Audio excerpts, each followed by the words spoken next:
Hi നമസ്തേ. അങ്കമാലിലാട്ടോ. അങ്കമാലിൽ നായത്തോട് ശിവനാരായണ ക്ഷേത്രത്തിൻ്റെ മുൻപിലാണ് നിൽക്കുന്നത്. പുരാവസ്തു സംരക്ഷിത സ്മാരകം കൂടിയാണ് ഈ നായത്തോട് ശിവനാരായണ ക്ഷേത്രം. അപ്പോൾ ആ ഒരു ക്ഷേത്രം വീഡിയോ ചെയ്യാനുള്ളൊരു അവസരം കിട്ടിയിട്ടോ. അപ്പോൾ നായത്തോട് ശിവനാരായണ ക്ഷേത്രത്തിൻ്റെ വിശേഷങ്ങളും കാഴ്ചകളാണ് ഈ ഒരു വീഡിയോയിലൂടെ പങ്കുവയ്ക്കുന്നത്. ഈ ഒരു പുതിയ വീഡിയോയിലേക്ക് എല്ലാവർക്കും സ്വാഗതം. ഈ നായത്തോട് എന്ന് പറയുന്നത് നമ്മുടെ എയർപോർട്ടിൻ്റെ തൊട്ടടുത്താണ് വരുന്നത് കേട്ടോ. അതുകൊണ്ട് തന്നെ നമുക്ക് ഡ്രോൺ വ്യൂ ഒന്നും എടുക്കാൻ പറ്റില്ല. ഡ്രോൺ വ്യൂ ഒക്കെ കിട്ടുകയെന്നുണ്ടെങ്കിൽ നല്ല ഭംഗിയാണ്. തൊട്ടടുത്ത് ഇവിടെ നിന്ന് വെച്ചാൽ എയർ ഡിസ്റ്റൻസ് നോക്കണമെങ്കിൽ ഒരു 500 മീറ്റർ ഉള്ളൂ എയർപോർട്ടിലേക്ക്. അതുകൊണ്ട് ഡ്രോൺ വ്യൂ എടുക്കാൻ പറ്റുന്നില്ല. ഇതാണ് നായത്തോട് ശിവനാരായണ ക്ഷേത്രത്തിൻ്റെ മുൻവശം. മുൻപിൽ തന്നെ വലിയ ഒരു പടിപ്പുരയൊക്കെ ഉണ്ട് കേട്ടോ.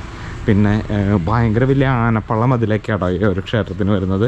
ഇവിടെ ഇങ്ങനെ എഴുതി വെച്ചിട്ടുണ്ട്, പുരാവസ്തു വകുപ്പിൻ്റെ സംരക്ഷിത സ്മാരകം എന്ന് എഴുതി വെച്ചിട്ടുണ്ട്. ഈ സ്മാരകം കേടുവരുത്തുകയോ വിരൂപമാവുകയോ ചെയ്യുന്ന ഒരാൾക്കും സാധാരണ എല്ലാ പുരാവസ്തു വകുപ്പിൻ്റെ സംരക്ഷണ സ്മാരകങ്ങൾക്ക് മുൻപിലും എഴുതി വെച്ചിരിക്കുന്ന അതേ ഒരു മുന്നറിയിപ്പ് ബോർഡ് ഇവിടെ വെച്ചിട്ടുണ്ട് കേട്ടോ. വേണം ഇത് ക്ഷേത്രത്തിൻ്റെ മതിലാണ്. നേരത്തെ പറഞ്ഞ പോലെ തന്നെ വലിയ ആനപ്പള്ള മതിലാട്ടോ ഇത് ക്ഷേത്രത്തിൻ്റെ ഗോപുരമാണ്. ഇതിപ്പോൾ ഏകദേശം ഒരു 3 മണിയായിട്ടുള്ളൂ. നമുക്ക് ക്ഷേത്രം വീഡിയോ ചെയ്യാനുള്ളൊരു അനുമതി കിട്ടി. ക്ഷേത്രം തുറന്നിട്ടില്ല. നീരജ മാഡത്തിൻ്റെ സുഹൃത്താണ് ഷാരടി ചേട്ടനാണ് നമുക്ക് ക്ഷേത്രം ചെയ്യാനുള്ള എല്ലാ സൗകര്യങ്ങളും കാര്യങ്ങളൊക്കെ ചെയ്തു തന്നിരിക്കുന്നത് കേട്ടോ. മാഡം ഇതിന് വേണ്ടിയിട്ട് പാലക്കാട് നിന്ന് ഇങ്ങോട്ട് വന്നതാണ് കേട്ടോ. അപ്പം ഇതാണ് നായത്തോട് ശിവനാരായണ ക്ഷേത്രം എന്ന് പറയുന്നത്. വളരെ പഴക്കമുള്ള നല്ല ഭംഗിയുള്ള ഒരു ക്ഷേത്രമാണ് കേട്ടോ ഈ നായത്തോട് ശിവനാരായണ ക്ഷേത്രം. 3 മണിയായിട്ടുള്ളൂ. ക്ഷേത്രത്തിൻ്റെ കാര്യങ്ങളൊക്കെ പറഞ്ഞു തരാനായിട്ട് ആരെങ്കിലും റെഡിയാക്കാമെന്നാണ് ഷാരിയേട്ടൻ പറഞ്ഞേക്കുന്നത്.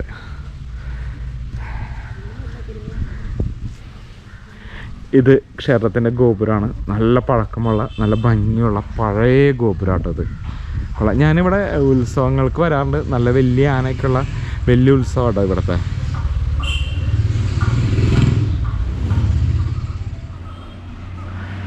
നമ്മുടെ ഈ ഒരു ശിവനാരായണ ക്ഷേത്രത്തിൻ്റെ ഈ ഗോപുരത്തിൻ്റെ തൂണുകളൊക്കെ കംപ്ലീറ്റ് കരിങ്കല്ലാട്ടോ.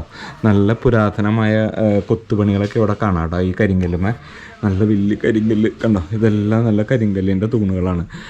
മരത്തിൻ്റെ പണികളൊക്കെ പഴയ പണികളാണ്. എനിക്ക് തോന്നുന്നു ഇത് പണിതതിന് ശേഷം ഈ സാധനം ഒന്നും അതായത് അഴിച്ച് പണിതിട്ടില്ല എന്ന് തോന്നുന്നു. കണ്ടോ ഇവിടെയൊക്കെ നല്ല ഗംഭീര കൊത്തുപണികളുണ്ട്. പിന്നെ ആ മുകളിലെ കൊത്തുപണി ഉണ്ടോ, ഇതൊക്കെ കൊള്ളാട്ടോ. നല്ല ഭംഗിയുണ്ട് കാണാനായിട്ട്. വലിയ വാതിലാട്ടോ. അതുണ്ടോ വലിയ വാതിലാണ്.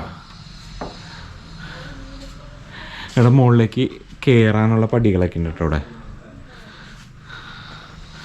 അവിടെ ക്ഷേത്രത്തിൻ്റെ മേൽശാന്തി വന്നിട്ടുണ്ട്. അദ്ദേഹം ക്ഷേത്രത്തിൻ്റെ വിശേഷങ്ങളും കാര്യങ്ങളൊക്കെ പറഞ്ഞു തരാമെന്ന് പറഞ്ഞിട്ടുണ്ട്.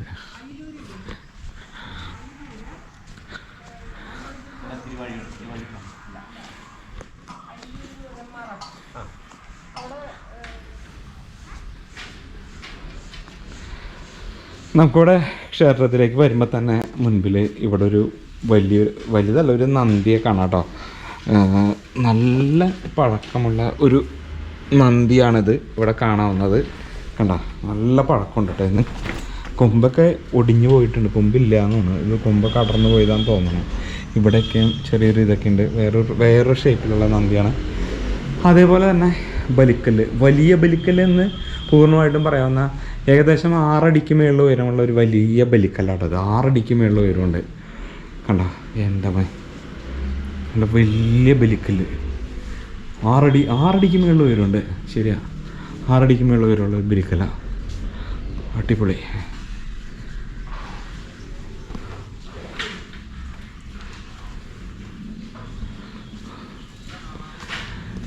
പണികളൊക്കെ അടിപൊളിയാട്ടോ.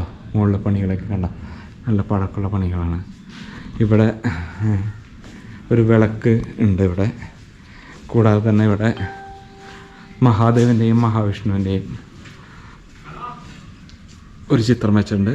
തിരുനായത്തോട്ടപ്പൻ എന്ന് പറഞ്ഞൊരു ഇത് വെച്ചിട്ടുണ്ട്. മഹാദേവനും മഹാവിഷ്ണു ശിവനാരായണ ക്ഷേത്രമാണല്ലോ, 2 പേരുണ്ട് ഇവിടെ. നമുക്കിനി ആ സൈഡിൽ കൂടെ അകത്തേക്ക് കയറാം.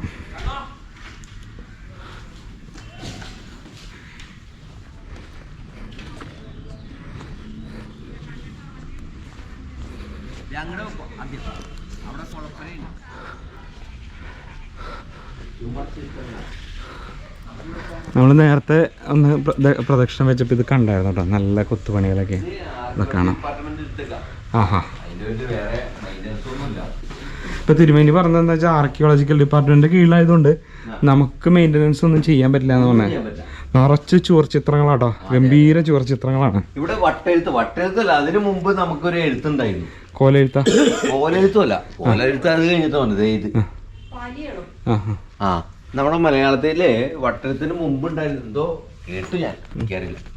ഇവിടെ ഇങ്ങനെ ശിലാലിഖിതങ്ങൾ ഉണ്ട് കേട്ടോ, ഇവിടെ ഒന്നും മനസ്സിലാവണല്ലേ. പക്ഷെ അതിപ്പോ ചെളി കളഞ്ഞതിന്റെ വലിയ വൃത്തിയായി. ഇവിടെ നിറച്ച് ചുമർ ചിത്രങ്ങളാണ്, എല്ലാം ഇങ്ങനെ കാലപ്പഴക്കം കൊണ്ട് ഇത് വന്നിട്ടുണ്ട്. തിരുമേനിയുടെ പേര്? എൻ്റെ പേര് ശ്രീകുമാർ ആണ്. എവിടെയാ സ്ഥലം? കൊടുങ്ങല്ലൂര് തേലക്കാട് എന്ന് പറയും. ഇവിടെ എത്ര നാളായിപ്പോ? ഓ, നാള് എണ്ണണ്ടി വരും. കാരണം ഇവിടെ തന്നെയാണ്. അതെ അതെ അതെ. അല്ല, അങ്ങനെയല്ല, അതിന്റെ ഇടയ്ക്ക് ഒരു ആക്സിഡന്റ് ആയിട്ട് പോയല്ലോ പുറത്തേക്ക്. ഇപ്പൊ വന്നിട്ട് ഇപ്പൊ 2 മാസമായി. ഒരു വർഷം മുമ്പ് ഉണ്ടായിരുന്നു ഇവിടെ. പിന്നെ ഇങ്ങനെ സംഭവിച്ചതിന്റെ പേരില് ലീവായിരുന്നു. അങ്ങനെ പിന്നെ ചുവർ ചിത്രങ്ങൾ തിരുമേനി, ചുവർ ചിത്രങ്ങളൊക്കെ പഴയ പഴക്കം തന്നെ ഉണ്ടെന്നുള്ളേ. പിന്നെ പഴക്കമുണ്ട്, അതിന്റെ ഇടയ്ക്ക് ഒരു മെയിൻ്റെനൻസ് നടത്തിയിട്ടുണ്ട്. എന്ന് വെച്ചിട്ട് യഥാർത്ഥം അങ്ങനെയൊക്കെ പോകുമ്പോ അറിയാം.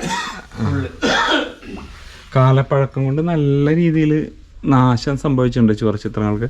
എന്നാലും ചില ഭാഗത്തൊക്കെ നല്ല ഭംഗിയായിട്ട് ചെയ്തിട്ടുണ്ട്. ഇടയ്ക്ക് മെയിൻ്റെനൻസ് നടത്തിയെന്ന് പറയണേ. ആർക്കിയോളജി ഇതില് എങ്ങനെയാണ് തിരുമേനി പ്രതിഷ്ഠകൾ വരുന്നത്? അകത്തൊരു ലിംഗം മാത്രം, ശിവലിംഗം മാത്രം. അതിൽ തന്നെ ഇത് ലോകത്തിൽ ഇങ്ങനത്തെ ഒരു പ്രതിഷ്ഠ വേറെ ഇല്ല. ഒരു ലിംഗത്തിൽ 2 പേരെ പ്രതിഷ്ഠിക്കാന്ന് പറയുന്നത് തന്നെ ശരിയല്ല. അകത്ത് ശരിയല്ല എന്നല്ല, അന്നത്തെ ശരിയാണ്. അതെ, ഇപ്പൊ ഇല്ല അങ്ങനെ. ശിവലിംഗം അതിനുശേഷം ഒരു തന്ത്രിമാരും ചെയ്തിട്ടില്ല. ശിവലിംഗമാണ് ഒരൊറ്റ ശിവലിംഗം. അതില് ശിവനും നാരായണനും കൂടെ ഒരുമിച്ച് അങ്ങനെയാണല്ലേ. അങ്ങനെ എവിടെയും പതിവില്ല, ഞാൻ കേട്ടിട്ടില്ല. അത് മാത്രമല്ല, ലോകത്തിൽ തന്നെ ചിലപ്പോ ഒരു പക്ഷെ 1ാമത്തെ അല്ലെങ്കിൽ അവസാനത്തെ ആയിരിക്കും. എന്നാൽ ഇനിയൊരു തന്ത്രിമാരും അതിനുള്ള ധൈര്യം ഇല്ല. അതിന്റെ ഈ പൂജാവട്ടം എല്ലാത്തിനും പ്രത്യേകമുണ്ട്, സാധാരണ പോലെയല്ല. അങ്ങനെ വ്യത്യാസം ഉണ്ടല്ലേ. പിന്നെ ഞാൻ വിചാരിച്ചത് ഒരാള് ഫ്രണ്ടിലും ഒരാള് ബാക്കിലും. അല്ലല്ല, 2 പേരും. ഈ ശങ്കരനാരായണന്റെ സങ്കല്പില്ലേ, അതുപോലെ ഇത് പകുതി ശങ്കരൻ, അങ്ങനെ ആ റേഞ്ച് അതേപോലെ തന്നെയാണ് ഇത്. പക്ഷെ ഇതില് 2 ആണുങ്ങളാണ്. അതെ, ശിവനും നാരായണനും ഒറ്റ ലിംഗത്തിൽ. ശിവലിംഗമാണ്. അതെ, ശിവലിംഗം. അത് മാത്രമല്ല 2 തടമ്പ്, 2 എല്ലാം. ഈ കൊടിമരം വരെ 2 ഉണ്ടാവും. 2 കൊടിമരം, 2 തൂവല്, 2 മുളപൂജ, എല്ലാം 2 പേർക്ക് സെപ്പറേറ്റ് ചെയ്യും. ഒരുമിച്ചാണ് മാത്രമല്ല ഇരിക്കുന്നത്. അതെ അതെ. അതാണ് ഞാൻ പറഞ്ഞത്, ലോകത്തിൽ തന്നെ വേറെ ഉണ്ടാവില്ല. ഇവിടെ ഇത് സരസ്വതി എന്തായാലും ശിവന്റെ പിന്നില് പാർവതി ഉണ്ടല്ലോ. അപ്പൊ ആ നിലയ്ക്ക് ഇവിടെ എന്താ പറയാ, അങ്ങനെ ഒരു സങ്കല്പമാണ് സരസ്വതി പൂജ ചെയ്യുന്നതല്ലേ. അതെ അതെ. ഇതും ഇവിടെയും എല്ലാ ദിവസവും ഇല്ല, ഇത് തുറക്കുന്നില്ല. ഈ നവരാത്രിക്ക് മാത്രം. അത്രേ ഉള്ളൂ. നവരാത്രിയുടെ 9 ദിവസം മാത്രമേ തുറക്കുള്ളൂ. ഓ, അങ്ങനെയുണ്ടല്ലേ. അതെ അതെ. അപ്പൊ മാത്രമാണ് ഇവിടെ പൂജയുള്ളത്. അത്രേ ഉള്ളൂ. ശരി. പൂജയായിട്ട് വേറെ ബിംബൊന്നുമില്ല. നോർമലി ഒരു അങ്ങനെയാണ്, ബിംബം ഉണ്ടാവില്ല. സാധാരണ ശിവന്റെ പിന്നില് പാർവതി ഉണ്ടെന്നാണ് കണക്ക്. അത്രേ ഉള്ളൂ. അങ്ങനെയാണ് എല്ലാ അമ്പലത്തിലും. ഇവിടെ മാത്രമല്ല, എവിടെ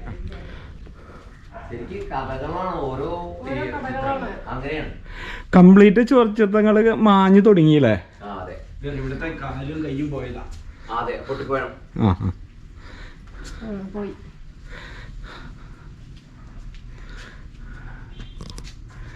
ഇതിനും ഇവിടെയൊക്കെ അത്യാവശ്യം പൊട്ടലൊക്കെ വന്നിട്ടുണ്ടല്ലേ. ഇതും മുഖം പോയേക്കെന്താണ് അല്ലേ, മുഖത്തിന് നാശം സംഭവിച്ചല്ലോ ഇവിടെ കേട്ടാ.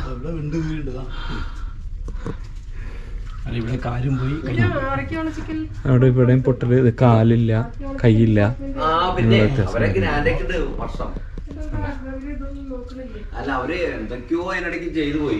അല്ല ആർക്കിയോളജിക്കൽ ഡിപ്പാർട്ട്മെന്റ് അവര് അങ്ങനെ ഒന്നും ചെയ്യൊന്നുമില്ലല്ലോ. ഇത് നിസ്സാര മെയിൻ്റെനൻസ് അല്ലേ ചെയ്യുള്ളൂ, അങ്ങനെ തന്നെ സൂക്ഷിക്കാനല്ലേ പറയുള്ളൂ. ചെല്ലുണ്ടാക്കുന്നല്ലാണ്ട് വേറെ ഒരു ഗുണമില്ല. വേറെ തിരുമേനി വേറെ എന്താ പറഞ്ഞല്ലോ, മറ്റേ സരസ്വതി പൂജയുടെ കാര്യം ആയിരുന്നു അത്. ഈ അതായത് നവരാത്രിക്ക് മാത്രമേ അത് തുറക്കുള്ളൂ, അപ്പോഴേ പൂജയുള്ളൂ. പിന്നെ ഈ ശിവന്റെ ഏത് അമ്പലമായിക്കോട്ടെ അതിന്റെ ബാക്ക് സൈഡ് പാർവതി സങ്കല്പം ഉണ്ടാവും. അവിടെ സാധാരണ ഈ കുങ്കുമൊക്കെ വെക്കലാണ് പതിവ്. അത്രയാണ് ഇവിടെയുള്ളൂ. പ്രത്യേകിച്ച് പൂജയില്ല, അതുകൊണ്ടാണ് പുറത്ത് ആരെയും കാണിക്കാത്തത്. അതെ. എന്നാൽ ഈ പൂജയുടെ സമ്പ്രദായത്തില് ഈ പാർവതി വരും. ഏത് ശിവനെ പൂജിക്കുകയാണെങ്കിലും അത് വേണം. ശിവനുണ്ട് ഈ ശക്തി ഉണ്ടെന്നാണ് പറയാ. അതിപ്പോ വിഷ്ണുവിനെ പൂജിക്കുമ്പോഴും നമ്മൾ പൂജയുടെ സമ്പ്രദായത്തില് ഭഗവതിയെ നമ്മൾ ചെയ്യാറുണ്ട്. അത് പൂജ, അത് ഉള്ളിലുള്ള കളിയാണ്. അതെ. പക്ഷെ പുറത്ത് ഭക്തർക്ക് മഹാവിഷ്ണു അല്ലെങ്കിൽ മഹാശിവൻ അങ്ങനെയൊക്കെ തന്നെ ഉള്ളൂ. പക്ഷെ അതിൻ്റെയൊക്കെ പിൻഭാഗം ഇങ്ങനെയുണ്ട് ഒരു സംഭവം.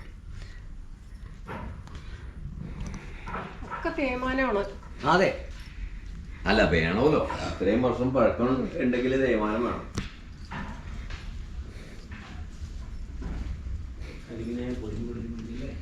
ഇപ്പൊ അത് മറ്റേ പ്രഷർ വെച്ചിട്ട് അടിച്ചിട്ടേ നല്ല ഗംഭീര വട്ട ശ്രീകോവിലാണ്. തിരുമേനി പറഞ്ഞതനുസരിച്ച് ഒരു ശിവലിംഗമാണ്. ശിവലിംഗത്തുമ്മ ഒരു ഭാഗത്ത് മഹാദേവനും ഒരു ഭാഗത്ത് മഹാവിഷ്ണുവാണ്.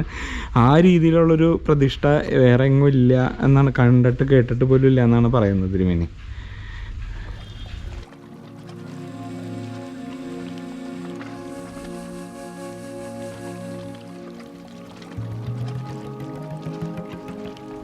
ചുറ്റും നല്ല ചുവർച്ചിത്രങ്ങൾ ഉണ്ടായതാണ്. എല്ലാവരും കാലപ്പഴക്കം കൊണ്ട് ഇങ്ങനെ മങ്ങൽ സംഭവിച്ചിട്ടുണ്ട്.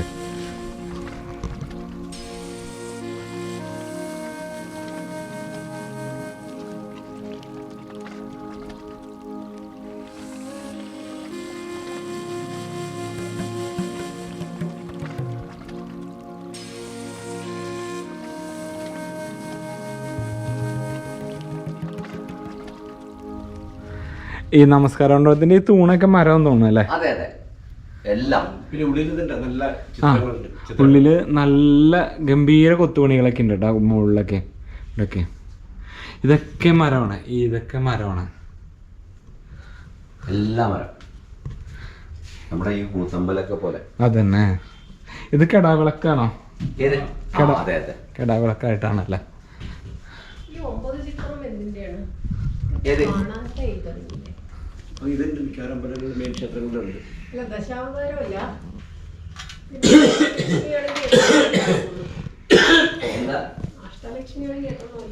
അതെ. ആ മുകളിലത്തല്ലേ നവഗ്രഹമൊന്നല്ല.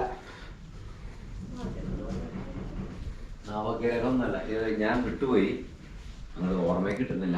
ഞാൻ പറയാത്, ഞാൻ വിളിച്ചു പറഞ്ഞില്ല. ആരൊക്കെയാണ് എന്തൊക്കെയാണെന്ന് പോലും ഞാൻ പറഞ്ഞില്ല. ഏതാണ് ഈ മുകളിലത്തെ ഈ രൂപങ്ങളെ? ആ മുകളിലല്ലേ? ഉണ്ടെന്നേ, അത് വിട്ടുപോയി. അതെ, എല്ലായിടത്തും ഇങ്ങനെ തന്നെ. പഴയ ക്ഷേത്രം മുഴുവൻ.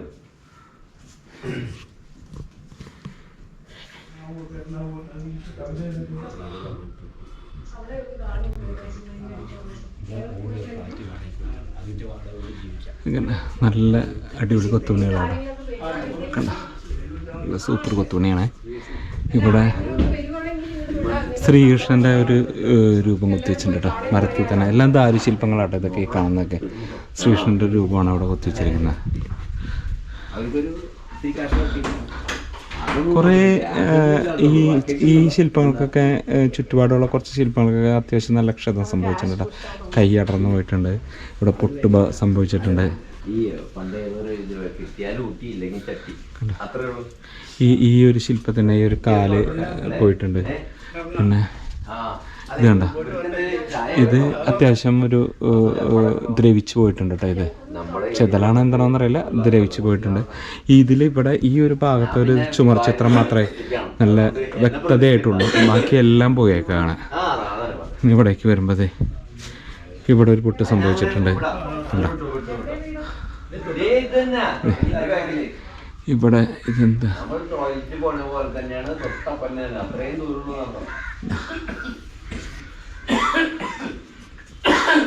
ഇവിടെ ഒരു ക്ഷതം സംഭവിച്ചിട്ടുണ്ട്. ഇവിടെയാണ് സരസ്വതി ദേവിയുടെ ഒരു സങ്കല്പമുള്ളത്. ഇവിടെ ഇങ്ങനെ ഒരു പൊട്ട് സംഭവിച്ചിട്ടുണ്ട്. ഈ ഭാഗം ഫുൾ അടർന്നു പോയേക്കാണ്. ഇത് ഇവിടെ ഈ ഒരു ശില്പം ഇങ്ങനെ നോക്കുമ്പോൾ ഇത് കുതിര, ഇതൊരു കുതിരയാണ്. ഒരു കുതിരമാതിരി തോന്നും. പക്ഷെ ഇതിൻ്റെ ഒരു മുഖം ഇവിടെ നിന്ന് ഇങ്ങനെ നോക്കുമ്പോൾ ഒരു ആനയുടെ മുഖം പോലെ തോന്നുന്നത് കണ്ട. ഇത് ആനയുടെ മുഖം തോന്നുന്നത് കണ്ട. അത് പ്രത്യേകത കേട്ടോ. അതായത് ഇങ്ങനെ നോക്കുമ്പോൾ ഇതൊരു കുതിരയാണ്, പക്ഷെ ഈ ഫ്രണ്ട് വശം നോക്കുമ്പോൾ ഇതൊരു ആനയാണ് കണ്ട. ആനയുടെ പോലെ കണ്ട. അതേസമയം ഇത് നോക്കി, ഇതൊരു വ്യാളി മുഖമാണ് കണ്ട. വ്യാളി മുഖം വന്നേക്കുന്നത്.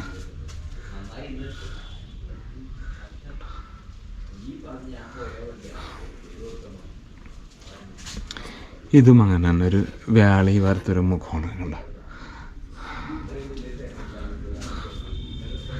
നേരത്തെ ഞാൻ കാണിച്ചു തന്നാണ്.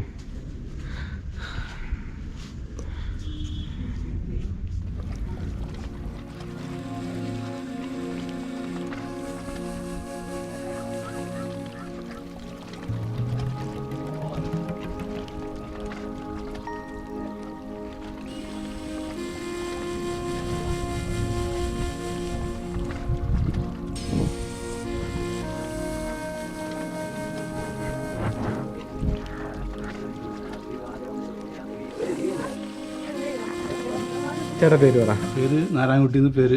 ഇവിടെ 10 വർഷമായി ഇവിടെയാണ് കൗണ്ടറിലിരിക്കുന്നു. പിന്നെ ഇവിടെ പ്രധാനപ്പെട്ട വഴിപാടെന്ന് പറഞ്ഞാൽ പാർവതിമംഗലം സ്വയംവരം. സാധാരണ ഈ കല്യാണം ആവാത്തവർക്ക് കല്യാണം ആവുന്നതിന് വേണ്ടിയിട്ട് ഇവിടെ കഴിച്ച 1 കൊല്ലത്തിനുണ്ട് കല്യാണം ആവും എന്നൊരു വിശ്വാസം നിറയെ പേർക്ക് കൂടിയിട്ടുണ്ട്, വിശ്വാസം കൂടിയിട്ടുണ്ടായിട്ടുണ്ട്. പിന്നെ എല്ലാ സാധാരണ പുഷ്പാഞ്ജലി, എല്ലാ പുഷ്പാഞ്ജലികളും ചെയ്യുന്നുണ്ട്. പാർവതിമംഗലം സ്വയംവര പുഷ്പാഞ്ജലി ഇതാണ് സാധാരണ പക്ക പിറന്നാളിലാണ് നടത്തുക. അതാണ് മെയിനായിട്ടുള്ളത്. പിന്നെയുള്ള പായസങ്ങൾ ഇതൊക്കെ പിഴിഞ്ഞു പായസമാണ് ഇവിടെ പ്രധാനമായിട്ടുള്ളത്. 2 പേരുള്ളതാണ് പിഴിഞ്ഞു പായസമാണ് പ്രധാനമായിട്ട്. പാർവതിമംഗലം എന്നുള്ള എന്ത് വഴിപാടെന്ന് പറഞ്ഞാൽ ഞാൻ ആദ്യമായിട്ട് പാർവതിമംഗലം എന്നുള്ള അങ്ങനെയാണ്. ഇവിടെ ഉത്സവം എന്നാണ്? ഉത്സവം മകരമാസം സംക്രമത്തിൽ ചാക്യാർ ഇത് കെട്ടും, തലകെട്ട് കെട്ടും. അത് അന്ന് തലകെട്ട് മാത്രമേ ഉള്ളൂ. എങ്ങനെയാണ് തലകെട്ട്? ചാക്യാര്. അത് ഇവിടെ ഉള്ള ആളാണ്. മകരം സംക്രമ സമയത്ത് അന്ന് വേറെ ആരും ഉണ്ടാവില്ല. അത് സംക്രമണ സമയത്ത് എപ്പോഴാന്ന് വെച്ചാൽ ആ സമയത്ത് ഇത് കിട്ടും. അതാണ് തുടക്കം. അത് കഴിഞ്ഞിട്ട് കൊടി കയറുക. അത് കൊടി കയറും. കൊടി കയറുക ഒരു കൊടി തന്നെ 2 കൊടിമാരാണ്. അത് സാധാരണ ഈ സ്ഥിരമായിട്ടുള്ള കൊടിമാരല്ല. അത് നമ്മൾ അതിന് വേണ്ടിയിട്ട് 2 അടയ്ക്കാമരം. അത് ഇന്ന ദിശയ്ക്ക് നോക്കി നിൽക്കണം, അതൊക്കെ ഉണ്ട്. അപ്പം അതാണ് സാധാരണ വടക്കോട്ട് എന്നുള്ളതൊന്നും അല്ല ഇവിടെ. ഇവിടെ വേറൊരു തരത്തിലൊരു ചരിച്ചു, അത് ആശാരിമാർക്ക് അറിയുള്ളൂ അതെന്താണ് കിടക്കുന്നത്. എന്തായാലും സാധാരണ ഡയറക്ഷൻ അല്ല ഇവിടുത്തെ കൊടിമരം അല്ല. 2 പേരിരിക്കുന്നുണ്ടായിരിക്കും. പിന്നെ ഇതിലെനിക്ക് പറയാനുള്ള സാധാരണ ഒരു ശിവക്ഷേത്രത്തിൽ നടക്കുന്ന പ്രധാന വഴിപാട് എന്ന് പറഞ്ഞാൽ ധാരകളായിരിക്കും. അങ്ങനെ ഒരു സമ്പ്രദായം ഇവിടെ ഇല്ല. ഇവിടെ ഈ കാരണം 2 പേരിരിക്കുന്നുണ്ടല്ലേ, ഏത് സമയത്തും വെള്ളം വന്നു കഴിഞ്ഞാൽ ചിലപ്പോ ഒരു പക്ഷേ മറ്റാൾക്ക് പറ്റില്ല.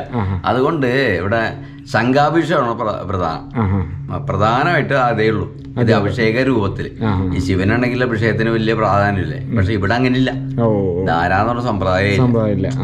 അത് ഇതാണ് ഈ 2 പേര്.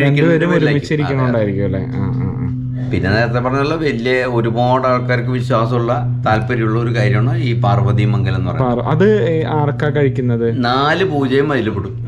ഒരു ദിവസം എന്ന് പറഞ്ഞാല് ഉഷപൂജ, പിന്നെ പന്തിരടി, അതുപോലെ എതിർത്ത പൂജ, ഉച്ചപൂജ, അങ്ങനെ കാലത്തും വൈകുന്നേരത്തെ പൂജ, 5 പൂജ ഇവിടെ ഉണ്ട്.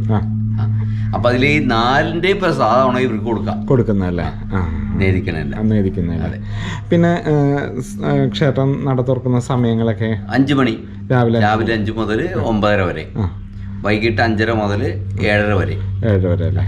ഈ ക്ഷേത്രം ശരിക്കും ദേവസ്വം ബോർഡ് ക്ഷേത്രമാണോ? അല്ല, ഇത് ഊരായ്മ ദേവസ്വം. ഊരായ്മ ദേവസ്വം അല്ലേ? ആ ദേവസ്വം ബോർഡല്ല അല്ലേ? ഇതിന് പുരാവസ്തു വകുപ്പ് അതിന്റെ സംരക്ഷണം ഏറ്റെടുത്തേക്കും. അതെ, ഈ ഇത് കണ്ടിട്ട് ഇതിന്റെ പഴക്കവും ആ മറ്റേ ചുവർ ചിത്രങ്ങളും എല്ലാം 1600 വർഷം എന്നാണ് അവിടെ എഴുതി വെച്ചേക്കുന്നത്. അതെ അതെ, 1200 അല്ലേ? ആ ശരി ശരി ശരി. 2003 ആ സമയത്ത് ആയിരിക്കും. ഞാൻ ആ ബോർഡ് കണ്ടത് അത്രേ ഉള്ളൂ. ഓക്കെ. അപ്പൊ ഈ വാതിൽ ഇത് തുറക്കൂലേ? ഈ വാതിൽ അത് തുറന്നു. പിന്നെ അതിനുള്ള അല്ല തുറക്കണ്ട, ഞാൻ ചോദിച്ചതാണ്. അല്ല തുറന്നോളൂ. വൈകുന്നേരം എപ്പോഴാ? ആ ഇവിടെ ആണ് കൂത്ത് നടക്കുന്നത് അല്ലേ? ആ ഹാ ഹാ, മിഴാവ് ഇരിപ്പുണ്ട് അല്ലേ? ആ ഹാ, ഇത് ഈ കൂത്ത് നമ്മുടെ ഉത്സവത്തിന്റെ സമയത്ത് മാത്രമേ ഉള്ളൂ അല്ലേ? എത്ര ദിവസമാണ് ഉത്സവം നടക്കുന്നത്? 10 ദിവസം അല്ലേ? എല്ലാ ചടങ്ങുണ്ട്, മുളപൂജ തുടങ്ങിയ എല്ലാം. ഒരു മേജർ ക്ഷേത്രത്തിൽ നടക്കുന്ന ഉത്സവത്തിന്റെ ചടങ്ങ് മുഴുവനും ഉണ്ട് അല്ലേ? ആ ഹാ ഹാ,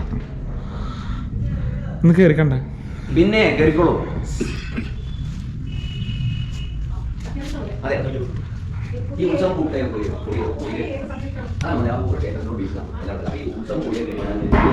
ചാക്യാർകൂത്ത് ഇതല്ലേ? ഇതാണ് മിഴാവ് കേട്ടോ. ചാക്യാർകൂത്തിന് വേണ്ടിയിട്ട് ഇങ്ങനെ കൊട്ടണ മിഴാവാണ്. ഇതിന്റെ മുകളിൽ എന്താ വെച്ച് കെട്ടിയിട്ടല്ലേ കൊട്ടണം? തോല് വെച്ച് കെട്ടൂലേ? ഇതിന്റെ മുകളിൽ ഇങ്ങനെ തോല് വെച്ച് കെട്ടിയിട്ടാണ് ഇങ്ങനെ അടിക്കുന്നത്, മിഴാവ് അടിക്കുന്നത്. ഇതാണ് ചാക്യാർകൂത്തിന് ഉപയോഗിക്കുന്ന മിഴാവ് കേട്ടോ.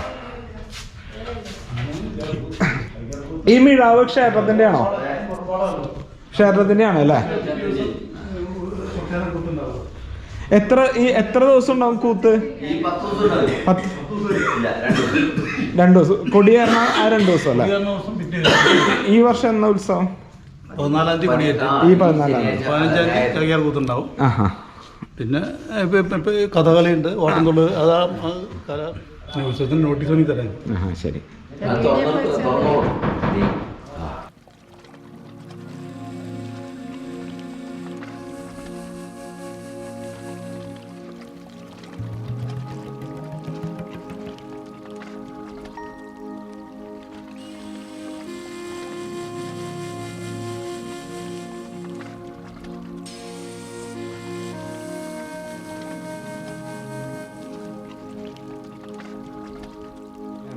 പിന്നെ വേറെ പ്രതിഷ്ഠകൾ വരുന്നത് പിന്നുള്ളത് തെക്ക് ഭാഗത്ത്, അതായത് ഈ ശ്രീലകത്തിൽ തന്നെ തെക്ക് ഭാഗത്ത് ഗണപതിയും അതുപോലെ ദക്ഷിണാമൂർത്തി.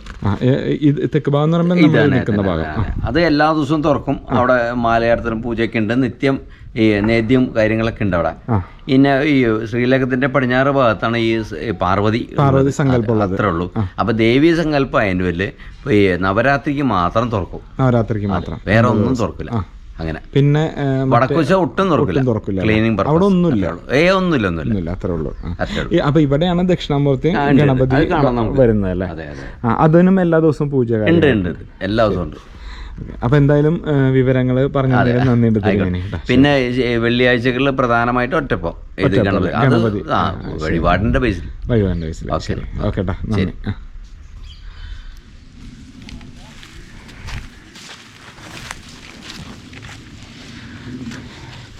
ഇത് ഈ ക്ഷേത്രത്തിൻ്റെ പുറകുവശമുള്ളൊരു മാളി കേട്ടോ. ഒരു ബിൽഡിങ്ങാണ്, ഓഫീസ്, പഴയ ബിൽഡിങ് തന്നെയാണ് അത്. ഓഫീസ് ബിൽഡിങ് തിരുമേനിമാർ താമസിക്കുന്നത് ഒക്കെ ആയിട്ട് ഉപയോഗിക്കുകയാണ്. ഒന്ന് അകത്തേക്ക് കയറി നോക്കാം നമുക്ക്. ഇവിടുന്ന് നമുക്ക് ക്ഷേത്രത്തിന്റെ വ്യൂ നല്ല ഭംഗിയായിട്ട് കാണാം. ഞാൻ പറഞ്ഞു മോളിൽ നിൽക്കാന്ന് ഞാൻ അവരോട് പറഞ്ഞിരുന്നു. അതുപോലെ ആ മുകളിലത്തെ കിഴക്കേ ഗോപുരത്ത് നമുക്ക് കയറാം. അത് കിഴക്കാണ് അല്ലേ? ഇവിടെ ഏകദേശം ഈ ക്ഷേത്രത്തോളം തന്നെ പഴക്കമുള്ള കുറെ ഭരണികളും കാര്യങ്ങളൊക്കെ ഇതിനൊക്കെ ഏകദേശം ഇത്രത്തോളം തന്നെ പഴക്കമുണ്ടല്ലേ? ഇത് മറ്റേ ഓടാന്നുള്ള, ഫുള്ള് ഓടാന്നുള്ള. എന്റെ പിന്നെ പഴയ ഒരു വിഗ്രഹന്മാരത്തെ ഇതാട്ടത്, ഓടിന്റെ വലിയ നല്ല വെയിറ്റ് ഉണ്ട് ഇതിന്, നല്ല വെയിറ്റ് ഉണ്ട്. ചതുർബാഹുവായ വിഷ്ണു, ശംഖ്, ചക്രം, പത്മം, ഗദ. ചതുർബാഹുവായ മഹാവിഷ്ണു കണ്ട ചതുർബാഹുവായ മഹാവിഷ്ണുവിന്റെ ഒരു രൂപമുണ്ട്, നൂറ്റാണ്ടുകൾ പഴക്കമുള്ളതാണ് ഇത്. കണ്ട ശംഖ്, ചക്രം, പത്മം, ഗദ ആയിട്ട് നിൽക്കുന്ന ഒരു രൂപം. ഇത് ഓടുകൊണ്ട് നിർമ്മിച്ചേണ്ടാട്ടോ, ഓടുകൊണ്ട്. നേരത്തെ അവിടെ കണ്ടമാതിരി തന്നെ വേറൊരു രൂപം കൂടി ഉണ്ട്. ഇത് പക്ഷെ വ്യക്തമല്ല, എനിക്കിത് ഭാഗം കണ്ടിട്ട് ഹനുമാൻ സ്വാമി എന്ന് തോന്നുന്നു. കണ്ട ഒരു മുഖത്തിന്റെ ഭാഗം കണ്ടിട്ട് കണ്ട ഗദ, ഇത് ഗദയാണ്. കണ്ട ഇങ്ങനെ ഒരു ഉടുപ്പ് ഒക്കെ ആയിട്ട് കണ്ട.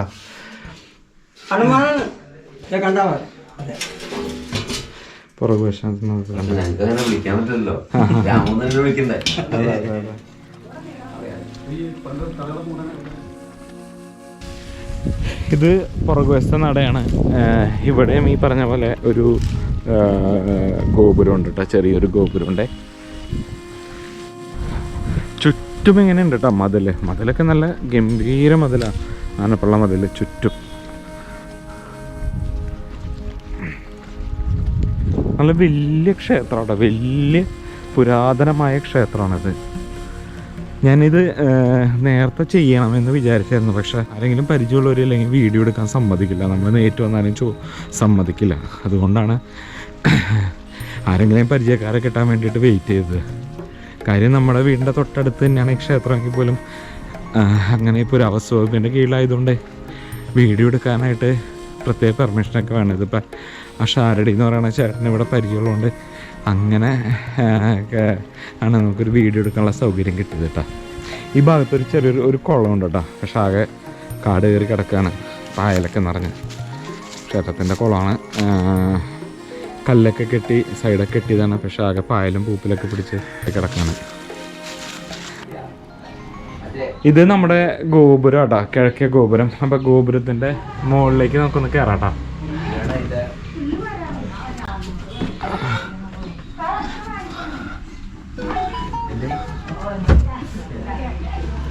ഓ തലമുട്ടി.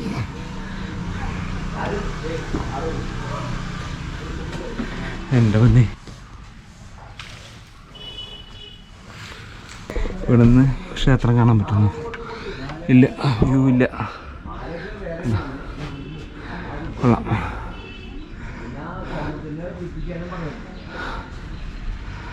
നല്ല പണിയാട്ടോ, ഇവിടുന്ന് കാണാൻ പറ്റില്ല കേട്ടോ. ഇതിൻ്റെ ഈ വാതിൽ തുറന്നുട്ടോ, കിളിവാതിൽ.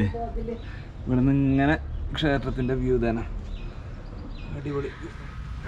നമ്മുടെ നായത്തോട് ശിവനാരായണ ക്ഷേത്രം കമ്മിറ്റി പ്രസിഡന്റ് സെക്രട്ടറിയാണ്. ചേട്ടൻ പേര് പറ. എൻ്റെ പേര് ഉണ്ണികൃഷ്ണൻ. സജികുമാർ. ചേട്ടൻ സെക്രട്ടറി പ്രസിഡന്റ്. ഞാൻ തിരുനായത്തോട് ശിവനാരായണ ക്ഷേത്ര സമിതിയുടെ പ്രസിഡന്റാണ്. ഇവിടെ തന്നെയാണ് വീട്. ഞങ്ങളെല്ലാവരും ഇവിടെ അടുത്ത് തന്നെയാണ്, കമ്മിറ്റിയിലുള്ള എല്ലാവരും. ശരിക്കും ഈ ക്ഷേത്രം ദേവസ്വം ബോർഡിന്റെ കീഴിലാണോ വരുന്നത്? ഇത് ശരിക്കും ഊരാഴ്മ ദേവസ്വം ബോർഡിന്റെ കീഴിലാണ്. അതായത് ഊരാഴ്മ ദേവസ്വം തിരുമേനിമാരുടെ ഒരു സംഘടന ഒരു ഇതാണ് ഊരാഴ്മ ദേവസ്വം ബോർഡ് എന്ന് പറയുന്നത്. അവരുടെ കീഴിൽ 10-40ഓളം ക്ഷേത്രങ്ങളുണ്ട്. അതിൽപ്പെട്ട ഒരു ക്ഷേത്രമാണ് നമ്മുടെ തിരുനായത്തോട് ക്ഷേത്രം, ചെങ്ങമനാട് ക്ഷേത്രം, അങ്ങനെ കാർപ്പള്ളിക്കാർ ഗ്രൂപ്പിലെ അതിൽപ്പെട്ട 5 ക്ഷേത്രങ്ങളിൽ തിരുനായത്തോട് ഗ്രൂപ്പാണ് ഏറ്റവും മുകളിൽ നിൽക്കുന്ന ഒരു ക്ഷേത്രം. അതിൽ കീഴിലാണ് അതെല്ലാം വരുന്നത്.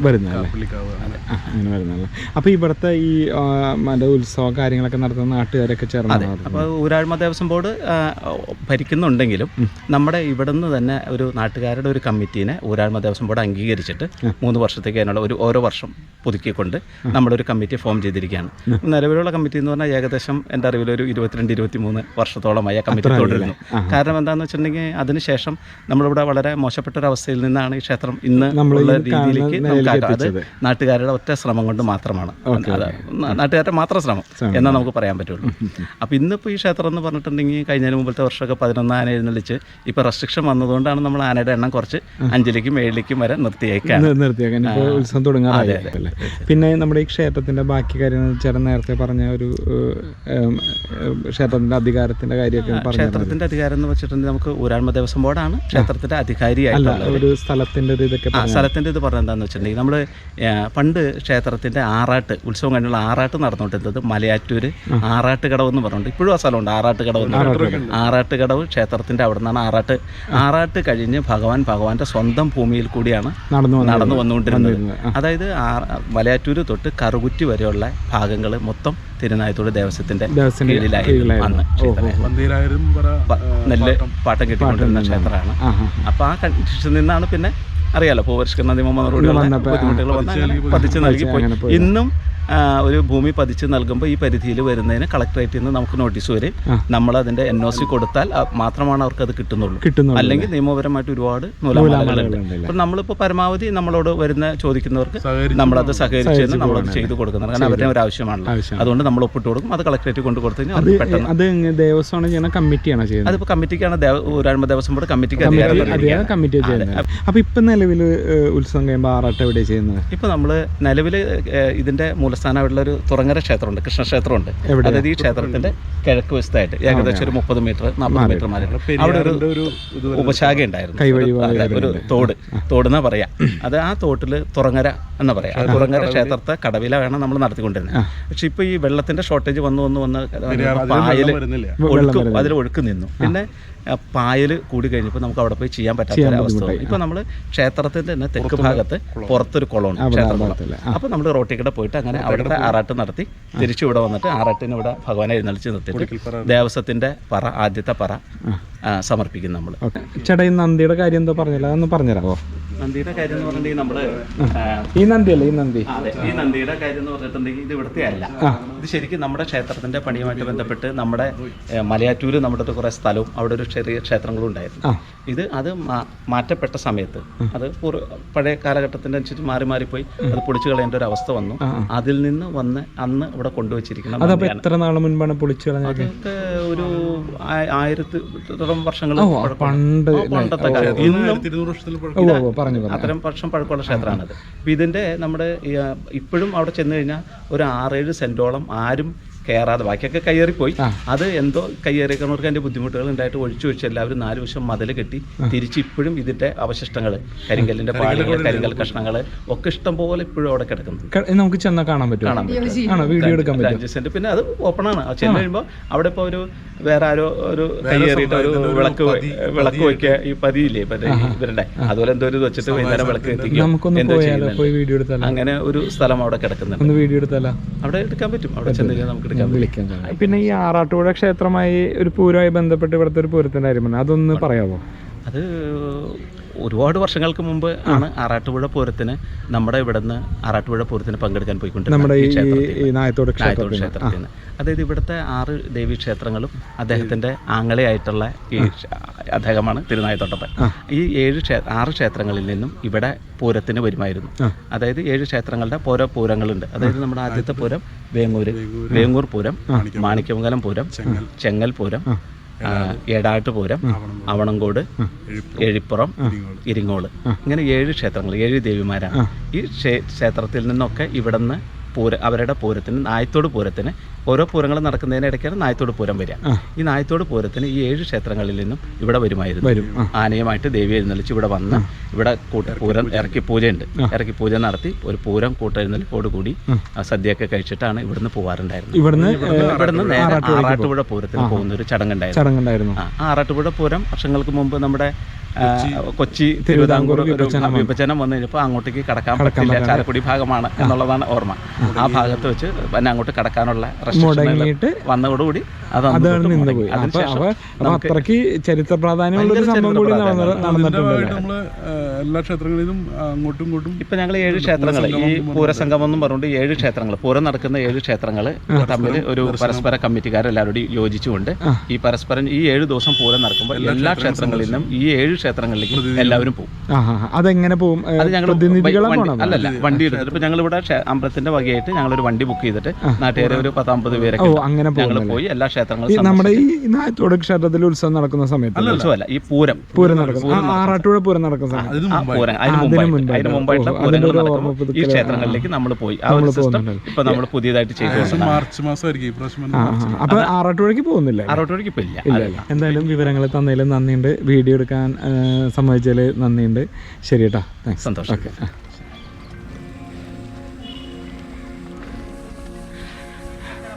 എറണാകുളം ജില്ലയിലെ നമ്മുടെ അങ്കമാലിക്കടുത്തുള്ള നായത്തോട് ശിവനാരായണ ക്ഷേത്രത്തിൻ്റെ വിശേഷങ്ങളും കാഴ്ചകളാണ് ഈ ഒരു വീഡിയോയിലൂടെ പങ്കുവച്ചത്. വളരെയധികം പ്രത്യേകതകളുള്ള, പ്രതിഷ്ഠയിൽ തന്നെ വളരെയധികം പ്രത്യേകതകളുള്ള ഒരു വലിയ പുരാവസ്തു വകുപ്പിൻ്റെ കീഴിലുള്ള ക്ഷേത്രമാണ് നായത്തോട് ശിവനാരായണ ക്ഷേത്രം. ഈ ഒരു ക്ഷേത്രത്തിൻ്റെ വിശേഷങ്ങളും കാഴ്ചകളും എല്ലാവർക്കും ഇഷ്ടപ്പെട്ടെന്ന് വിശ്വസിക്കുന്നു. വീഡിയോ ഇഷ്ടമായി നമ്മുടെ ചാനൽ സബ്സ്ക്രൈബ് ചെയ്യുക, സപ്പോർട്ട് ചെയ്യുക. നന്ദി.